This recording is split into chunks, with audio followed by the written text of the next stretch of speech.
لله نحمده ونستعينه ونستغفره ونؤمن به ونتوكل عليه ونعوذ بالله من شرور أنفسنا ومن سيئات أعمالنا من يهده الله فلا مضل له ومن يضلل فلا هادي له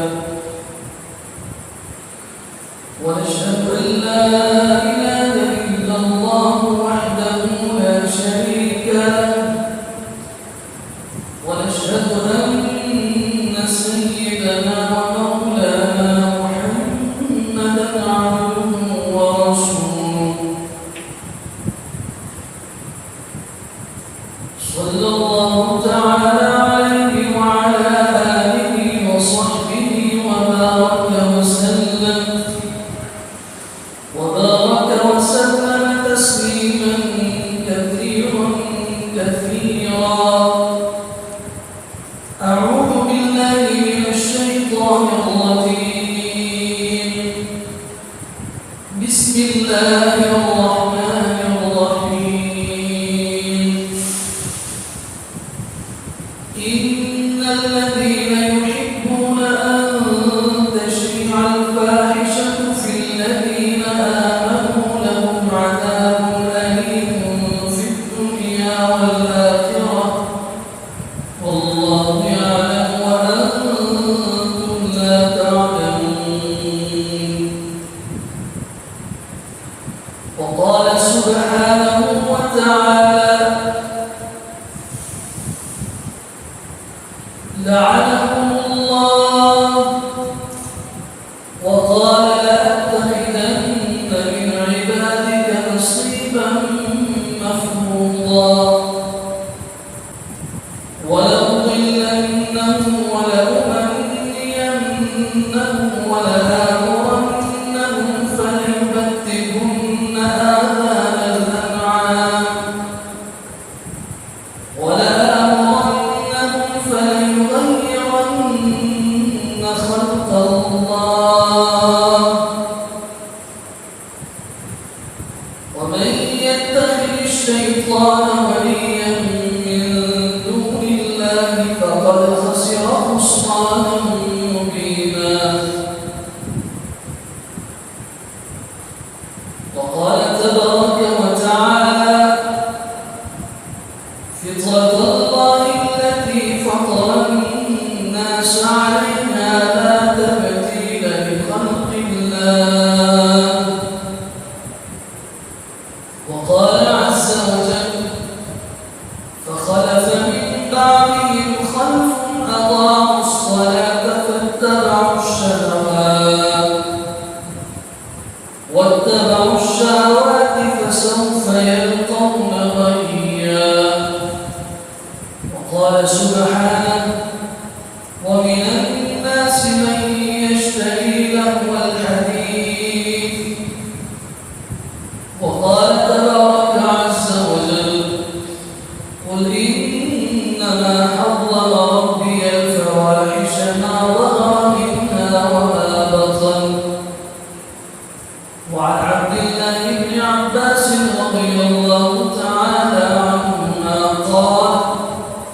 قال رسول الله صلى الله عليه وسلم لعن رسول الله المتشبهين من الرجال بالنساء والمتشبهات من النساء بالرجال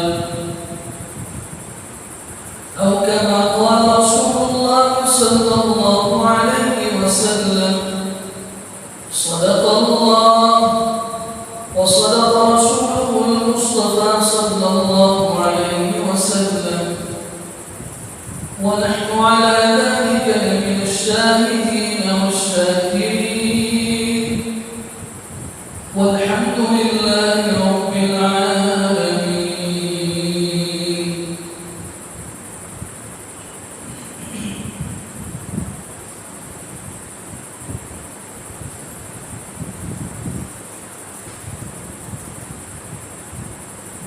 اس دھرتی میں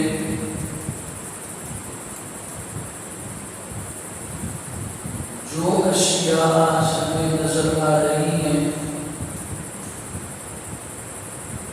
یا ہمیں نظر نہیں آ رہی، جن کا آج وجود ہے یا کبھی ان کا وجود ہوا کرتا تھا، آج وہ معلوم ہے، یا وہ اشیاء جو مستقبل میں وجود میں آئیں گی، یہ سب اللہ کی تخلیق کرنا ہے۔ انہیں اللہ نے بنایا ہے اور ان پر اللہ کی مرضی اور اللہ کا حکم نافذ ہوتا ہے۔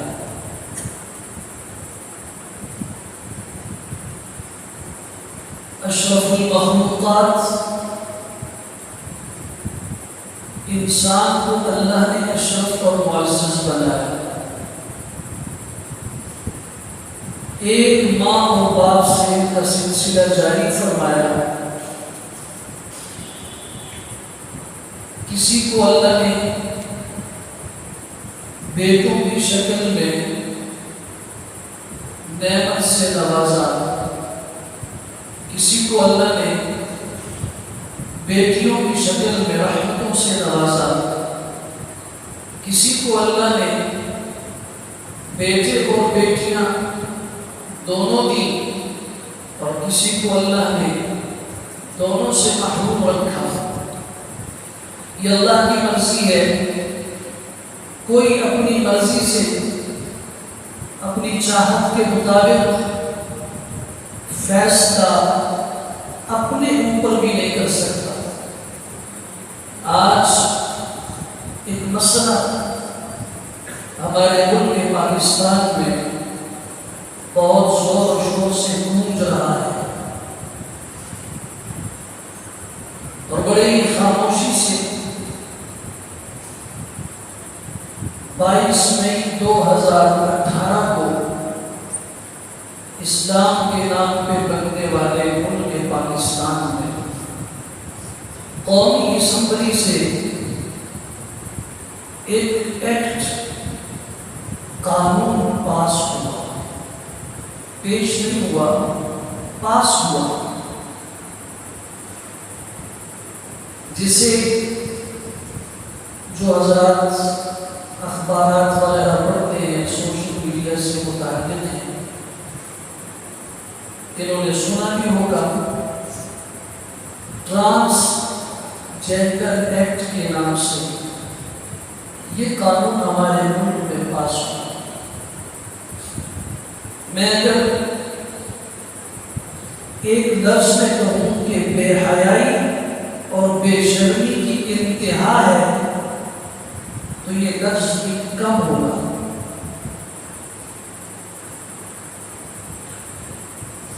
ہمیں اس سے کوئی سروکار نہیں کہ کون سی حکومت تھی، کس نے یہ بل پاس کیا، کس نے یہ بل پیش کیا، اور کن کن اراکین قومی اسمبلی نے اس پہ دستخط کیے۔ تو اس میں کوئی بھی سیاسی جماعت کا فرد مبرہ اور منزہ اور پاک اور بری آپ کو نہیں ملے۔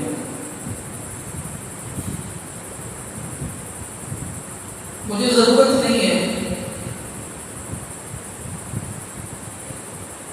یا آپ معلوم کر سکتے ہیں، کھلی بات ہے۔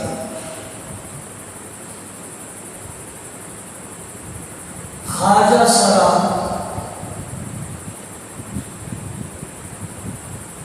جنہیں ہجڑا کہا جاتا ہے،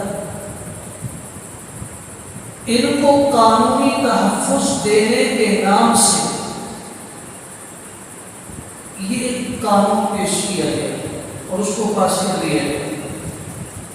اس میں کیا خرابیاں ہیں شرعی نقطہ نظر سے وہ ہمیں معلوم ہونی چاہیے، انشاءاللہ ان پہ میں گفتگو کروں گا۔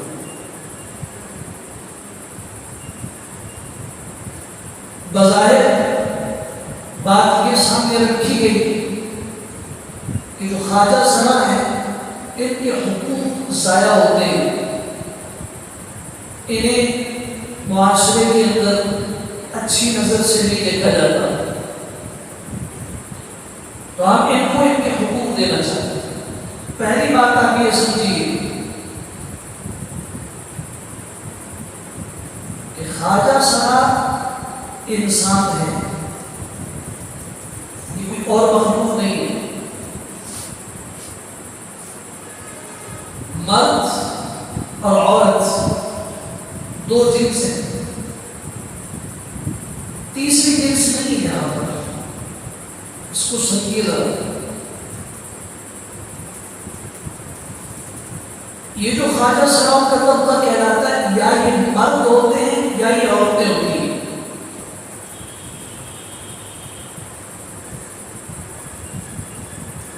تیسری مخلوق نہیں ہے، یا مرد ہے یا عورت ہے۔ تخلیقی اعتبار سے یہ معصوم انسان ہے۔ جس طرح ایک بچہ ہمارے گھر میں پیدا ہوا وہ نابینا ہے، تو ہم اس کو یہ نہیں کہتے کہ یہ انسان نہیں ہے، وہ ایک طرح کا معصوم ہے، اس کی آنکھوں میں بصارت نہیں ہے، وہ بصارت کے اعتبار سے معصوم ہے۔ کبھی بھی بچہ پیدا ہوا لنگڑا تو یہ انسان ہی کہلاتا ہے، لیکن اور مخلوق نہیں ہے، معصوم ہے۔ کبھی کوئی بچہ بہرا اور گونگا پیدا ہوتا ہے، یہ انسان ہی ہے، انسان کے علاوہ اور مخلوق نہیں ہے، البتہ اس میں کچھ اعضاء میں کمزوری ہے۔ تو اگر نابینا آنکھ میں کمزوری ہونے کی بنیاد پر، آنکھ میں بصارت اور نظر نہ ہونے کی بنیاد پر انسانوں میں سے یا مرد یا عورت کہلاتا ہے، وہ کوئی اور مخلوق اور کوئی جنس نہیں بنتا، صرف ایک عذر اس کو لاحق ہے۔ اس طریقے سے گونگا اور بہرا معذور ہے۔ اگر کسی کے ہاتھ اور پاؤں کام نہ کرتے ہوں اسے پیدائشی طور پہ معذور کہا جاتا ہے۔ اسی طرح چند اعضاء میں نقص ہونے کی وجہ سے، چند اعضاء میں نقص ہونے کی وجہ سے ایسے لوگوں کو انسان ہی کہا جائے گا۔ یہ مرد ہوں گے یا عورتیں ہوں گی، البتہ ان میں کسی اعتبار سے کچھ نقص ہے، کچھ کمزوری ہے، جس کی بنیاد پہ یہ معذور افراد کا طبقہ شمار ہوگا۔ تیسری جنس نہیں ہے۔ پہلی بات تو یہ سمجھیے۔ دوسری بات یہ کہ اسلام کو اتنا خوبصورت مذہب اور دین ہے جس میں جانوروں کے حقوق بھی ہیں، پرندوں کے حقوق بھی متعین کیے گئے تھے۔ انسان اور انسانوں کی کوئی ایک صنف اور کوئی جنس ہو، اس کے حقوق شریعت نے متعین نہ کیے ہوں، اور آج ہمیں ضرورت پیش آ جائے دنیا کے کسی آدمی کو، کسی قانون کو، کسی قانون ساز اسمبلی کو، کہ وہ کہیں گے کہ ہم ان کے حقوق مرتب کرنا چاہتے ہیں، چونکہ ان کے حقوق آج تک کسی نے بڑھائے نہیں۔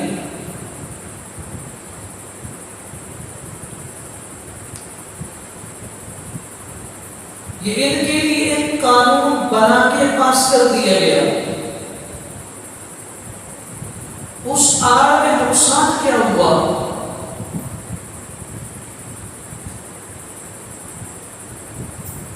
اسے آج ہم نہیں سمجھ پا رہے کہ مستقبل کے اندر اس کے جو نتائج سامنے آئیں گے، اور بلکہ اس 3 سال کے دور میں 2018 سے لے کے ابھی 2022 گزر رہا ہے، آپ کی گورنمنٹ کے اعداد و شمار جو نادرا کا ہے ادارہ، اس کے اعداد و شمار کے مطابق 2823 افراد، 28,823 افراد ہیں جنہوں نے اپنی جنس کی تبدیلی کی درخواستیں دی۔ ان میں سب سے زیادہ مرد حضرات ہیں۔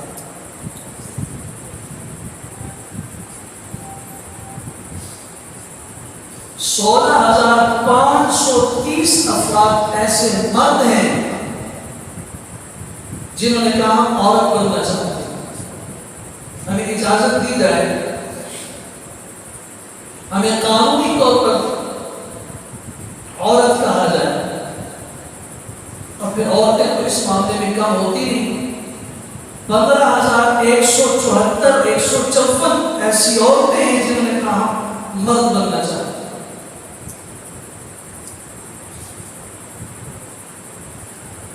یہ تفصیلات آپ کو آسانی سے مل جائے گی، مجھے ضرورت نہیں، میں تو شرعی نقطہ نظر سے عرض کرنا چاہتا ہوں کہ دین اسلام میں اس کی حیثیت کیا ہے۔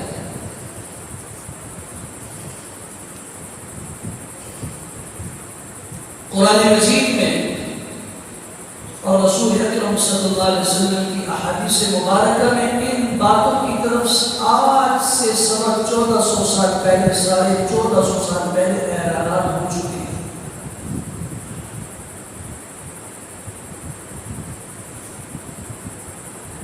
ہر وہ کام جو بے حیائی کا سبب بنتا ہو، معاشرے میں جس سے بے حیائی پھیلتی ہو، ایسے لوگ قرآن و سنت کی نظر میں اس میں شریک ہونے والے وہ تمام افراد پہ اللہ اور اس کے رسول کی لعنت ہوتی ہے۔ ان الذين يحبون ان تشيع الفاحشة في الذين آمنوا لهم عذاب أليم في الدنيا والآخرة۔ جو لوگ یہ چاہتے ہیں کہ ایمان والوں میں بے حیائی پھیلے، ان میں بے شرمی عام ہو، حیا ان سے رخصت ہو جائے، ایسے لوگوں کے لیے اس دنیا کے اندر بھی دردناک عذاب ہے اور آخرت کے اندر بھی دردناک عذاب ہے۔ ابلیس شیطان، اس نے اللہ سے جو مکالمہ کیا تھا، اس نے اللہ سے کہا تھا لَأَتَّخِذَنَّ مِنْ عِبَادِكَ نَصِيبًا مَفْرُوضًا، میں آپ کے بندوں میں ایک متعین حصہ، ایک مقرر حصہ اپنے ساتھ رکھوں گا۔ کیسے؟ وَلَأُضِلَّنَّهُمْ وَلَأُمَنِّيَنَّهُمْ وَلَآمُرَنَّهُمْ فَلَيُبَتِّكُنَّ آذَانَ الْأَنْعَامِ وَلَآمُرَنَّهُمْ فَلَيُغَيِّرُنَّ خَلْقَ اللَّهِ۔ یہ ابلیس نے اس وقت کہا تھا جب آدم علیہ السلام کو سجدہ نہ کرنے کی وجہ سے اس کو رجیم بنا کے جنت سے نکال دیا گیا، اس وقت اس نے اللہ سے کہا تھا آپ کے بندوں میں سے ایک حصہ اپنے ساتھ گمراہ کروں گا میں، اور میں کیسے گمراہ کروں گا؟ مختلف طریقے اس نے بتائے، میں ان کے راستے میں بیٹھ کے انہیں گمراہ کروں گا، اور میں انہیں امیدیں دلاؤں گا، ایسے امیدوں کا جال دنیا میں پھیلا دوں گا ان کے سامنے، انہیں آخرت بھی بھول جائے گی، انہیں آپ کا حکم بھی بھول جائے گا، وہ ان امیدوں میں پڑ جائیں گے، اور پھر میں انہیں ایسا حکم دوں گا کہ وہ جانوروں کے کان کاٹیں گے، اور پھر میں انہیں حکم دوں گا فَلَيُغَيِّرُنَّ خَلْقَ اللَّهِ، وہ اللہ تعالیٰ کی تخلیق اور جس حال پہ اللہ نے مخلوق کو پیدا کیا اس کو وہ تبدیل کرنے کی کوشش کرے گی۔ اس کو عربی میں کہا جاتا ہے تحویل الجنس، جنس کی تبدیلی۔ فَلَيُغَيِّرُنَّ خَلْقَ اللَّهِ، وہ اللہ کی تخلیق کو بدلیں گے۔ آج سے 100 سال پہلے کوئی یہ سوچ سکتا تھا کہ مرد عورت بن جائے گا، عورت مرد بن جائے گا؟ کسی کی سمجھ میں یہ بات آتی تھی؟ آپ فخر کیجئے، اللہ کا شکر ادا کیجئے کہ آپ کو اللہ نے ایسا دین دیا، ایسا مذہب دیا کہ آج 100 سال پہلے آپ کے تصور میں، آپ کے باپ دادا کے تصور میں یہ بات نہیں آ سکتی تھی، اور اسلام نے اس بات کا تذکرہ اس وقت کے متعلق کر دیا۔ 1450 سال پہلے سورہ نساء کے اندر آیت 118 119 پڑھیے، 1450 سال پہلے اللہ تعالیٰ نے اس بات کا ذکر کر دیا، اور یہ بات ہوئی کب؟ جب نہ آسمان بنا تھا، ابھی نہ زمین بنی تھی، حضرت آدم علیہ السلام کو بنا کے کہا کہ سجدہ کرو، ابلیس نے کہا میں نہیں کرتا، نکلو جنت سے۔ اس نے اس وقت یہ بات کی تھی، ابھی انسان پیدا ہی نہیں ہوا، حضرت آدم علیہ السلام کی نسل میں سے کوئی۔ اس وقت اس نے کہا تھا فَلَيُغَيِّرُنَّ خَلْقَ اللَّهِ، یہ اللہ کی تخلیق کو تبدیل کرے گی۔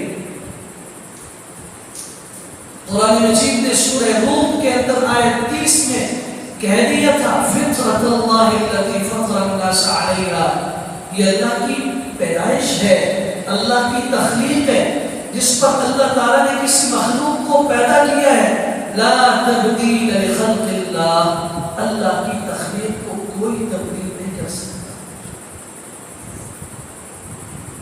یعنی کسی کو اختیار نہیں ہے کہ وہ اللہ کی پیدا کی ہوئی چیز کو اس انداز سے تبدیل کر دے کہ اس کی جنس بدل جائے۔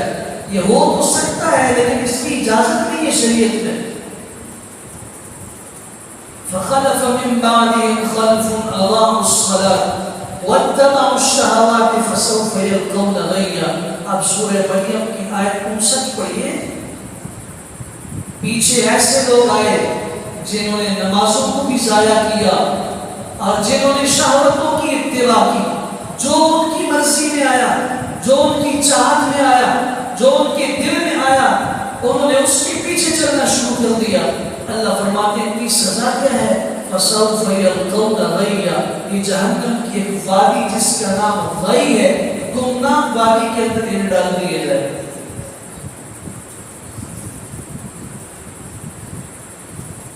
قل انما حرم ربی الفواحش ما ظهر منها وما بطن، ہر وہ بے حیائی جو نظر آنے والی ہو تب بھی اور جو لوگوں کی نظروں سے اوجھل اور پوشیدہ ہو، چھپی ہوئی ہو، میرے رب نے سب بے حیائیوں کو حرام کر دیا۔ ان میں سے کسی کی اجازت نہیں ہے وہ کام جو بے حیائی کا بنیاد اور بے حیائی کا سبب بنتا ہو۔ حضرت ابن عباس رضی اللہ تعالیٰ عنہ کی روایت بخاری شریف میں موجود ہے، رسول اللہ صلی اللہ علیہ وسلم نے فرمایا لعن رسول اللہ صلی اللہ علیہ وسلم المتشبہین من الرجال بالنساء۔ آج غور کیجیے، دیکھیے اپنے دائیں بائیں، اپنے گھروں میں دیکھیے، اپنی اولاد کی طرف نظر دوڑائیے، کیا اس قیامت کو برپا کرنے میں ہمارا ہاتھ ہے یا نہیں؟ لعن رسول اللہ صلی اللہ علیہ وسلم المتشبہین من الرجال بالنساء، اللہ کے رسول نے لعنت فرمائی ان مردوں پر جو عورتوں کی مشابہت اختیار کرتے ہیں، والمتشبہات من النساء بالرجال، اللہ کے رسول صلی اللہ علیہ وسلم نے ان عورتوں پہ لعنت فرمائی ہے جو مردوں کی مشابہت اختیار کرتے ہیں۔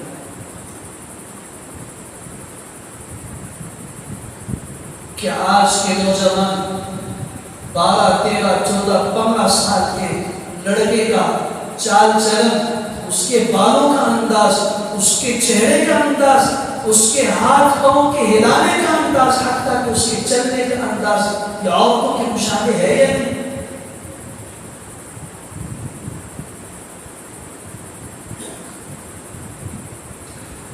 اور آپ سورہ تحریم اٹھائیے، عالم اسلام میں سب سے مستند تفسیر کا درجہ جس کو حاصل ہے وہ علامہ ابو الفدا ابن کثیر دمشقی رحمۃ اللہ علیہ کی تفسیر ابن کثیر ہے۔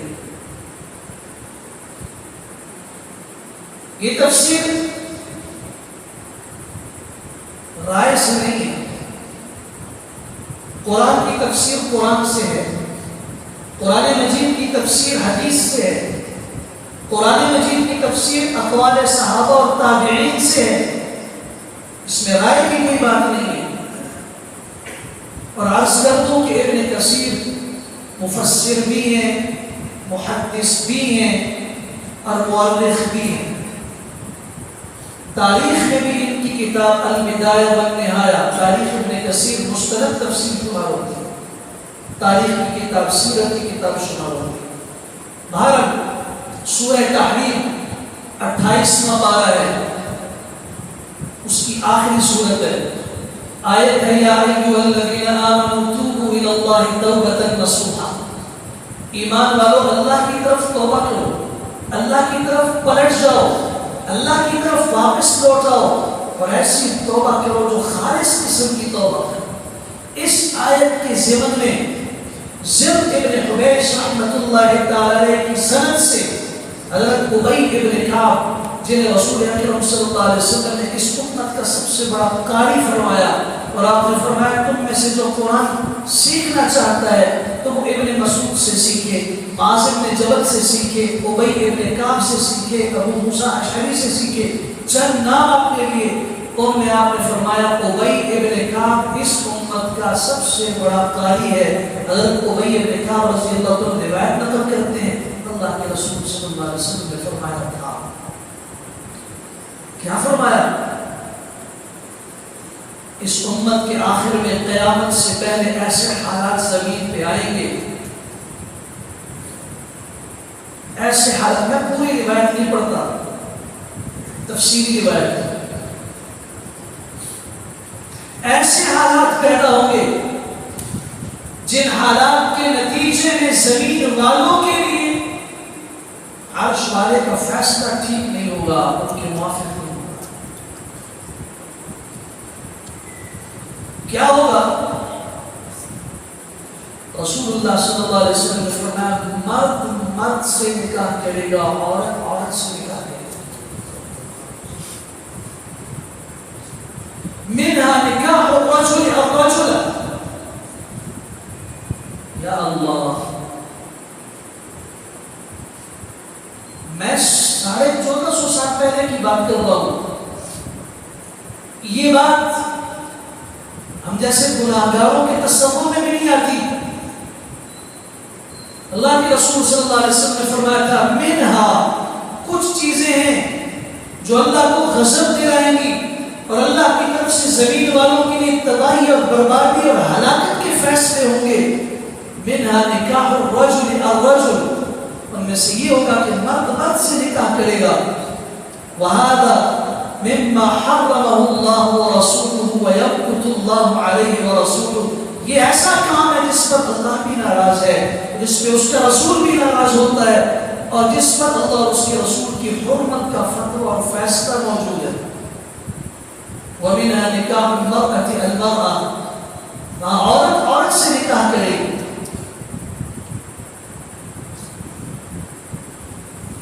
آج دیکھ لیجیے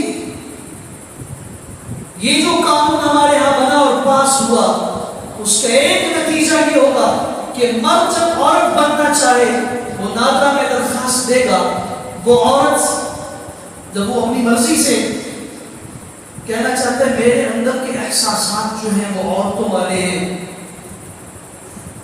آپ دیکھیے منطق کو، اور آپ دیکھیے دماغ کی خرابی کو اور فساد کو، کہ یہ مرد ہے اور اس کی عمر 20 سال ہو چکی، 25 سال ہو چکی، آج اس کے جذبات اندر سے تبدیل ہو گئے اور یہ کہہ رہا ہے، درخواست دے رہا ہے کہ میرے اندر جو فیلنگز ہیں وہ عورتوں والی ہیں، احساسات عورتوں والے ہیں، میں عورت بننا چاہتا ہوں۔ ہمارا قانون بغیر میڈیکل بورڈ کے اس کو عورت بننے کی اجازت دے دے گا،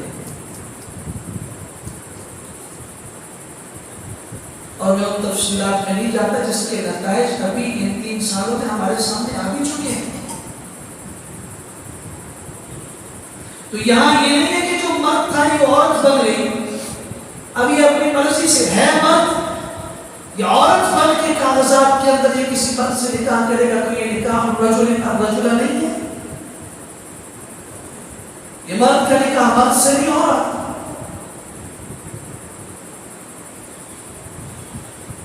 حضرت عبداللہ ابن عباس رضی اللہ عنہ کی روایت بخاری شریف میں موجود ہے، رسول اللہ صلی اللہ علیہ وسلم نے اس مخنث مرد کو اٹھا دیا عورتوں کے پاس سے، یہ مرد ہے مرد، وہ کہتا تھا کہ میرے اندر عورتوں کے جذبات ہیں، عورتوں کے پاس بیٹھا، بخاری کے الفاظ ہیں، اللہ کے رسول صلی اللہ علیہ وسلم نے فرمایا اٹھا کے باہر نکالو اس کو، عورتوں کو منع فرمایا اس کو اپنے پاس نہ بیٹھنے دو۔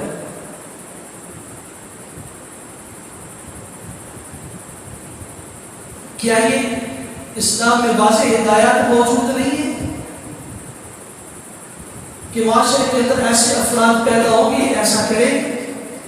اس کی پہلی خرابی یہ ہوگی کہ اللہ کی تخلیق کو تبدیل کرنا ہے، جس کے متعلق قرآن کا واضح اعلان موجود ہے، فطرت اللہ التي فطر الناس علیہا لا تبدیل لخلق اللہ. اللہ کی خلقت کو کوئی تبدیل کرنے کی اجازت نہیں ہے. دنیا کا کون سا قانون ہے جو یہ کہتا ہے کہ بھئی ہم جس کو تبدیل کر دیتے ہیں؟ لا تبدیل لخلق اللہ کا کیا معنی ہے؟ هو الذي يصوركم في الأرحام كيف يشاء الذي خلقك فسواك فعدلك في أي صورة ما شاء ركبك. اس رب کی مرضی ہے جس نے ماں کے پیٹ میں، ماں کے رحم میں جیسے چاہا نقشہ بنا دیا. يصوركم في الأرحام، وہ ماں کے رحم میں تمہاری شکل بناتا ہے، كيف يشاء، جیسے وہ چاہتا ہے. الذي خلقك، اے انسان اس نے تجھے پیدا کیا، فسواک، تجھے برابر کیا، فعدلک، تیرے اعضاء کو معتدل بنایا، فی ای صورت ما شاء رکبک، جس صورت میں اس نے چاہا، جس شکل میں اس نے چاہا تجھے جوڑ دیا. یہ رب کی مرضی کے خلاف نہیں. سیدنا ابو ہریرہ رضی اللہ عنہ کی روایت، اللہ کے رسول صلی اللہ علیہ وسلم نے لعنت بھیجی النہبہ والمثلہ، انسانی اعضاء کے کاٹنے پر. انسان کے کسی عضو کو کاٹنے پر اللہ کے رسول صلی اللہ علیہ وسلم نے لعنت بھی بھیجی اور اس سے منع بھی فرمایا. نہا رسول اللہ صلی اللہ علیہ وسلم عن النہبہ، آپ علیہ السلام نے نہبہ سے منع کیا. نوبہ کیا ہے؟ کسی انسان کا عضو کاٹ دیا جائے، ہاتھ ہو، اس کی آنکھ ہو، اس کا کان ہو، جسم کا کوئی حصہ. والمثلہ، کسی کو سزا دیتے وقت اس کے اعضائے جسمانی، اعضائے انسانی کو کاٹ دیا جائے، ناک اس کی کاٹی جائے، اس کی آنکھیں پھوڑ دی جائیں. جیسے بعض لوگ ظالم کسی انسان سے انتقام میں اس حد تک بڑھ جاتے ہیں کہ وہ بعض دفعہ انسان کے جسم کے اعضاء کو کاٹ دیتے ہیں. اس کو مثلہ کہا جاتا ہے. اللہ کے رسول صلی اللہ علیہ وسلم نے اس سے منع فرمایا. پھر حضور اکرم صلی اللہ علیہ وسلم نے فرمایا، حضرت انس بن مالک رضی اللہ عنہ کی روایت ہے، آپ علیہ السلام نے فرمایا کہ اذا استحلت امتی خمسا فعلیہم الدماء، جب میری امت کے اندر 5 چیزیں حلال سمجھی جائیں گی. ایک جملہ دل کی تختیوں پہ لکھیے، جب میری امت کے اندر 5 چیزوں کو حلال سمجھا جائے گا، فعلیہم الدماء، تو ان پہ اللہ کی طرف سے ہلاکت اور بربادی کا فیصلہ ہوگا. پہلی بات، اذا ظہر التلاعن، جب لوگوں میں لعن طعن اور گالیاں عام ہو جائیں گی. اذا ظہر التلاعن، ایک دوسرے پہ لعن طعن کریں گے، ایک دوسرے کو برا بھلا کہنا عام ہو جائے گا. آپ آج اپنے معاشرے میں دیکھیے گالی کس قدر عام ہو چکی ہے. ایک دوسرے کی چھوٹی چھوٹی سی بات کے اوپر، اس کے اوپر تمہارے اوپر اللہ کی لعنت ہو، تمہارے اوپر اللہ کی پھٹکار ہو، تمہارے اوپر اللہ کا غضب ہو، تمہارے اوپر اللہ کا قہر ہو. یہ سب لعن طعن نہیں ہے تو کیا ہے؟ اذا ظہر التلاعن، جب لوگوں میں آپس میں ایک دوسرے پہ لعن طعن عام ہو جائے. وشربوا الخمور، جب لوگ شراب نوشی شروع کر دیں اور عام ہو جائے، شراب پینا عام ہو. واتخذوا القیام، جب لوگ مغنیات اور گانے والی عورتوں کو عام طور پہ ان کی عزت شروع کر دیں اور ان کو عزت کے مقصد پہ بٹھانا شروع کر دیں. واتخذوا القیام، گانا بجانا عام ہو جائے. آسان ترجمہ کر رہا ہوں، واکتفى الرجال بالرجال والنساء بالنساء، اور مرد پہ اکتفا کرے، عورت پہ اکتفا کرے. تب رسول اللہ صلی اللہ علیہ وسلم نے فرمایا کہ 5 کام جب میری امت میں حلال سمجھے جائیں گے، پھر ان کو ہلاکت اور تباہی سے دنیا کی کوئی طاقت نہیں بچا سکتی. امام بیہقی رحمۃ اللہ تعالی کی شعب الایمان میں یہ حدیث موجود ہے، امام طبرانی رحمہ اللہ کی موجب طبرانی میں موجود ہے، امام حاکم ابو نعیم اصفہانی رحمہ اللہ کی حلیۃ الاولیاء کے اندر یہ حدیث موجود ہے۔ جس انسان کو اللہ نے عزت دے کے اشرف المخلوقات بنایا، اس کی عزت کی قسمیں کھائیں، پھر اللہ نے ساتھ یہ جملہ بھی بولا ہے ثم رددناه اسفل سافلین، پھر ہم اس کو لوٹا دیتے ہیں نیچے سے نیچے کر کے۔ ہم عزت بھی دیتے ہیں اور جس کو عزت پسند نہ آئے رددناه اسفل سافلین، اس کو اتنے نیچے لے جاتے ہیں کہ وہ جانوروں سے بھی بدتر ہو جاتا ہے۔ اولئک کالانعام بل هم اضل، یہ جانوروں اور چوپایوں کی طرح ہوتا ہے، بلکہ ان سے بھی کیا گزرا، ان سے بھی بدتر ہوتا ہے۔ یہ فیصلہ قرآن کا ہے۔ اللہ کی تخلیق کو بدلنے کی کسی کو اجازت نہیں۔ پھر دوسرے نمبر پہ مرد کو اس بات کی اجازت نہیں کہ وہ مشابہت بھی عورت کی اختیار کرے، بالوں میں، کپڑوں میں، چال چلن میں۔ تین قسم کے لوگوں پہ اللہ کے رسول صلی اللہ علیہ وسلم نے لعنت بھیجی ہے۔ حضرت عبداللہ ابن عمر رضی اللہ عنہ کی روایت ہے، رسول اللہ صلی اللہ علیہ وسلم نے ثلاثۃ لا يدخلون الجنہ، تین قسم کے لوگ ہیں جو جنت میں داخل نہیں ہوں گے۔ العاق لوالدین، ان میں پہلا فرد وہ ہے جو ماں باپ کا نافرمان ہو۔ دوسرے نمبر پر والدیوث، وہ بے حیا قسم کا، وہ دیوس قسم کا آدمی ہو جو اپنے بیوی اور اپنی بیٹیوں کے اوپر غیر مردوں کی نظریں اور غیر مردوں کو ان سے ملوائے اور اس میں خوشی کا اظہار کرے۔ اور تیسرے نمبر پر آپ علیہ السلام نے فرمایا وَرَجُلَةٌ مِّنَ النِّسَاءِ، وہ مرد جو مرد ہو کر عورت کی مشابہت اختیار کرتا۔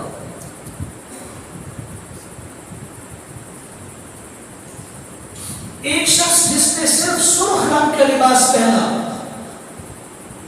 آپ علیہ السلام نے منع فرمایا یہ رنگ عورتوں کے لیے، مردوں کی اجازت نہیں کہ میری امت کے مرد ریشم کا لباس پہنے، میری امت کے مرد عورتوں جیسا لباس پہنے۔ وہ مرد جس نے عورتوں جیسا لباس پہنا، وہ عورت جس نے مرد جیسا لباس پہنا، اللہ کی بھی اس پہ لعنت ہے، اس کے رسول کی بھی اس پہ لعنت ہے۔ اللہ اکبر کہتے ہیں۔ اسلام میں مکمل ہدایت موجود ہے اس حوالے سے۔ قانون الہی میں تبدیلی، آج یہ مرد ہے، اللہ نے اس کو مرد پیدا کیا، شریعت نے وراثت میں اس کا حق متعین کیا، اور جب یہ دنیا سے جائے گا تو اس کی وراثت جو پچھلوں کی ملے گی اس کے حقوق متعین کیے۔ جس وقت یہ مرد ہو کر عورت بن جائے، عورت ہو کے مرد بن جائے، قانون وراثت تبدیل ہوا نہیں ہوا۔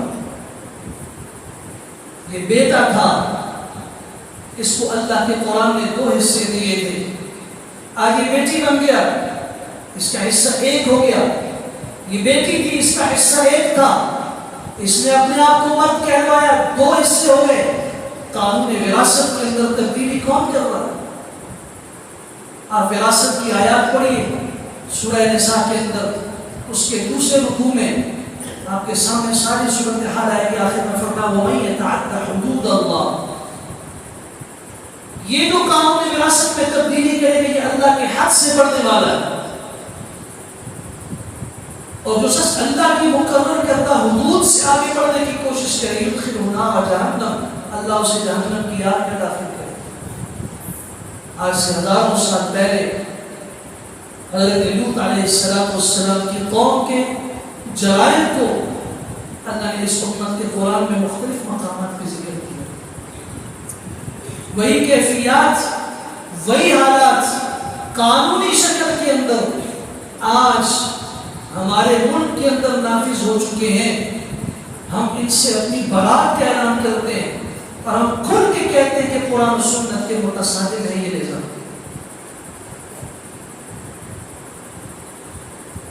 أَإِنَّكُمْ لَتَأْتُونَ الرِّجَالَ، حضرت نے اپنی قوم سے کہا تھا تم مردوں کے پاس آتے ہو، تم نے کون سا راستہ اختیار کیا؟ وَتَأْتُونَ فِي نَادِيكُمُ الْمُنْكَرَ، اپنی مجلسوں میں بےہودہ کام کرتے ہو۔ تو قوم نے کیا کہا؟ اخرجوا آل لوط من قريتكم، ان کو اپنی بستی سے باہر نکال دو، انهم اناس یتطہرون، یہ بڑے پاک بن رہے ہیں، ہمارے معاشرے سے نکالو، یہ پاکیزہ بننے کی کوشش کرتے ہیں۔ اگلا جملہ انہوں نے کہا ائتنا بعذاب اللہ ان کنت من الصادقین، لوط اگر تم سچے ہو تو اللہ کا عذاب دے گا۔ اللہ نے اس قوم کو جو عذاب دیا ہے ایسا عذاب کسی اور پر نہیں آیا۔ تمام اقوام کو دنیا میں اللہ نے عذاب دیا، زمین پر دیا، اس قوم کو عذاب زمین پہ بھی دیا اور آسمان کے قریب لے جا کے پٹک کے دیا۔ فَأَخَذَتْهُمُ الصَّيْحَةُ مُشْرِقِينَ، اس عذاب میں تین چیزیں تھیں۔ ایک تو ان کے اوپر چیخ آئی، اشراق کا وقت تھا، ابھی ابھی سورج نکلا، سورج گرم بھی نہیں ہوا۔ اخذتهم الصيحة مشرقين، اشراق کے وقت ایک چیخ آئی، اور اس کے بعد فجعلنا عالیہا سافلہا، عذاب کی دوسری شکل یہ ہوئی، حضرت جبرائیل علیہ السلام نے اپنے پر کی نوک کے اوپر اس بستی کو اٹھایا، اٹھا کے آسمان کے قریب لے گئے، حتیٰ کہ ان کے کتوں کے بھونکنے کی آواز فرشتوں نے سنی، ان کے مرغوں کی آوازیں فرشتوں نے سنی، ان کے مردوں عورتوں کی چیخنے کی آوازیں فرشتوں نے سنی۔ فجعلنا عالیہا سافلہا، جو ان میں اوپر تھے ان کو ہم نے نیچے کر دیا۔ یہ پہلے زمین کے اوپر چل رہے تھے، زمین کی مٹی ان کے پاؤں کے نیچے تھی، اب کیا کیا؟ زمین کی مٹی ان کے اوپر ہے کہ اس کے نیچے ہے، یوں زمین کے ٹکڑے کے ساتھ ان کو اٹھا کے آسمان کے قریب لے جا کے الٹا کر کے ان کو پٹک دیا گیا۔ اور تیسرا کیا ہوا؟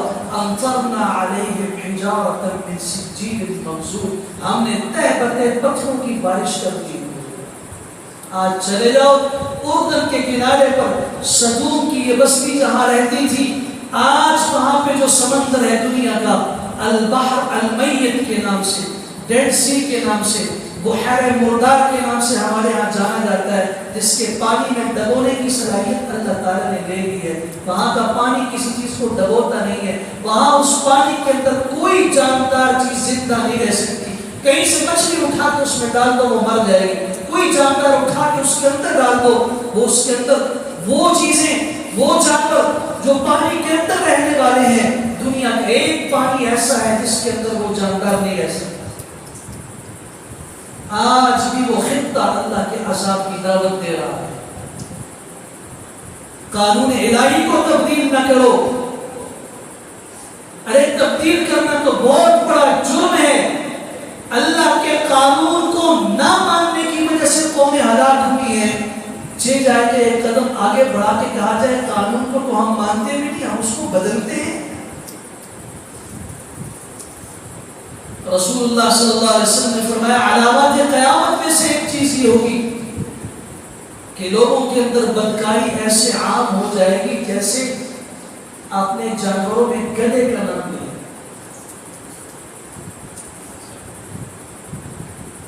گدھے کی طرح لوگ راستوں میں بے حیائی کے کام اور بدکاری کے کام کرتے ہوئے نظر آئیں گے۔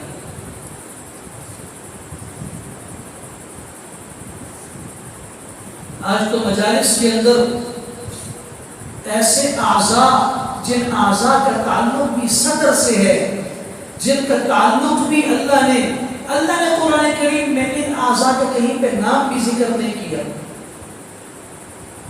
کہیں مباشرت کا ذکر اگر قرآن مجید نے کیا ہو آپ پڑھ لیجئے، جہاں پہ بھی کیا کنایے سے کیا، اشارے کے ساتھ کیا، ایسے عضو کا نام تک نہیں ہے۔ معاشرے میں جب عزت اور حیا رخصت ہوتی ہے، شرم رخصت ہوتی ہے، تو اس کا پہلا سٹیپ اور پہلا درجہ یہ ہوتا ہے کہ زبان کے اوپر بے حیائی اور بے باکی کے نام آنا شروع ہو جاتے ہیں۔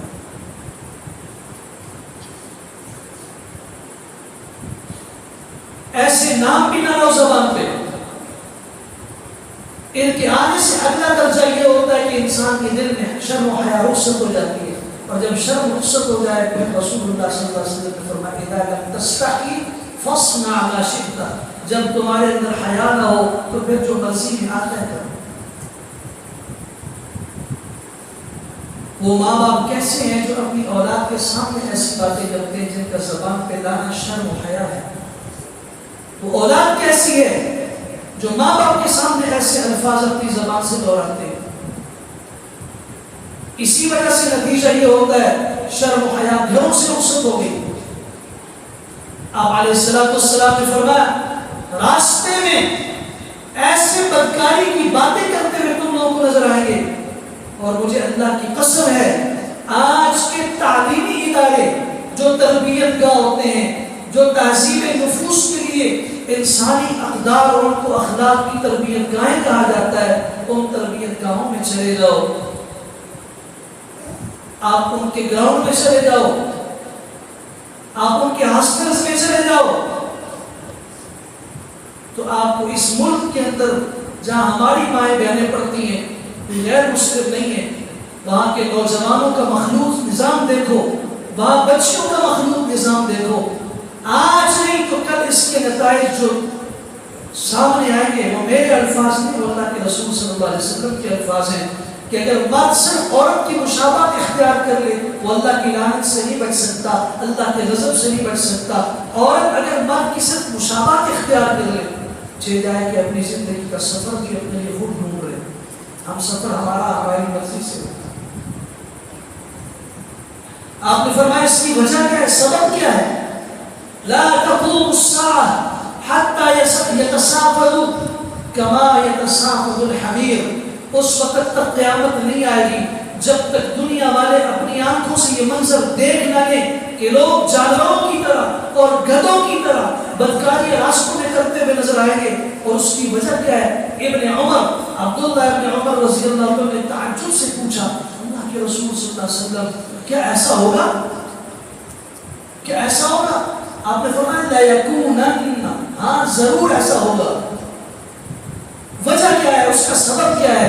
اب سبب دیکھیے، آپ علیہ السلام نے فرمایا من قلت الایمان، ایمان کمزور ہوگا پہلی بات، وہ استحکام الجہل، آپ نے فرمایا جہل کا راج ہوگا، جہالت کی حکومت ہوگی، جہالت کا راج ہوگا۔ تیسری بات آپ علیہ السلام نے فرمائی ورفع العلم، علم اٹھا لیا جائے گا، وموت العالم، علماء کی اموات کثرت سے ہوگی۔ یہ چار اسباب آپ علیہ السلام نے بیان فرمائے۔ ان چار اسباب کا نتیجہ یہ ہوگا کہ لوگوں میں بے حیائی عام ہو جائے گی، اور جب بے حیائی عام ہوگی تو اس وقت اللہ کے غضب کے یہ مستحق ہوں گے، کبھی ان پر زمین ہلے گی، کبھی آسمان سے ان پہ پتھر برسیں گے، اور کبھی ان کی چہرے اور ان کی شکلیں اللہ تعالیٰ مسخ کر دے گا۔ روایت ابن حبان کے اندر صحیح سند کے ساتھ موجود ہے، مستدرک حاکم میں ہے، معجم طبرانی میں ہے۔ اللہ تعالیٰ ہماری ان آفتوں سے حفاظت فرمائے، اللہ تعالیٰ ہمارے ان فتنوں سے، نوجوانوں سے خاص طور پہ کہتا ہوں اپنی آنکھوں میں حیا پیدا کرو، اپنے کانوں میں حیا پیدا کرو۔ اللہ کی قسم تمہاری آنکھ معزز تب ہوگی تم ان آنکھوں سے اپنے رب کا دیدار کرو گے، تم نے ان آنکھوں سے کل امام الانبیاء صلی اللہ علیہ وسلم کا دیدار کرنا ہے، کل تمہارے ان کانوں سے اللہ کے پیغمبر صلی اللہ علیہ وسلم کی زبان مبارک سے قرآن سننا ہے، پھر اللہ سے سورہ رحمان کی تلاوت سننی ہے۔ ان کانوں کو غلاظت میں، ان آنکھوں کو غلاظت کے ساتھ نہ دکھو، کو تباہ نہ کرو۔ تعلیمی اداروں میں پڑھتے ہو، اپنے محلے میں رہتے ہو، اپنی آنکھوں میں حیا پیدا کرو، غیر محرم کے اوپر نگاہ نہ پڑے، نیچے کر دو۔ اللہ کے رسول صلی اللہ علیہ وسلم نے فرمایا غیر محرم پہ ایک نگاہ پڑے، یہ نگاہ اللہ کے خوف سے نیچے کر دے، اللہ تعالیٰ اسی وقت جنت کی ایک بھوک سے اس کا نکاح کر دے، اسی وقت۔ ایک شخص بازار سے گزرتا ہو یا ایک بازار میں دکان کھول کے بیٹھا ہو، اس کی دکان میں عورتیں آ جائیں وہ غیر محرم ہوتی ہیں، یہ اللہ کا حکم سمجھ کے اپنی نظر کو نیچے کر کے بات کرے کہ انہیں نہ دیکھے۔ یہ 20 نظریں ڈال سکتا تھا، 20 مرتبہ اس کی نظر جھکائی، دل کو 100 مرتبہ اس کی نظریں جھکائیں اللہ کی طرف سے اسے جو انعام ملنے والا ہے اللہ کی قسم یہ سوچ نہیں سکتا.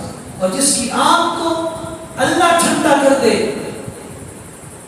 اور جس کے دل کو اللہ ٹھنڈا کر دے, یہ کون سی تسکین ہے کہ آپ کسی غیر محرم کو دیکھ کے اپنی آنکھوں کو ٹھنڈا کر دیں. ربنا هب لنا من ازواجنا وذرياتنا قرة اعین. اللہ نے آنکھیں ٹھنڈے کرنے کے 2 راستے دیے ہیں جو قرآن مجید سورہ فرقان میں ہے. ربنا هب لنا من ازواجنا, اللہ ہماری بیویوں کو ہماری آنکھوں کی ٹھنڈک بنا, اور بیویوں کے لیے ہمارے شوہروں کو ہماری آنکھوں کی ٹھنڈک بنا. وذریاتنا, ہماری اولاد کو ہماری آنکھوں کی ٹھنڈک بنا. وجعلنا للمتقین اماما, متقین کا ہمیں امام بنا. نماز کو آنکھوں کی ٹھنڈک سمجھیے, قرآن کی تلاوت کو آنکھوں کی ٹھنڈک سمجھیے. وآخر دعوانا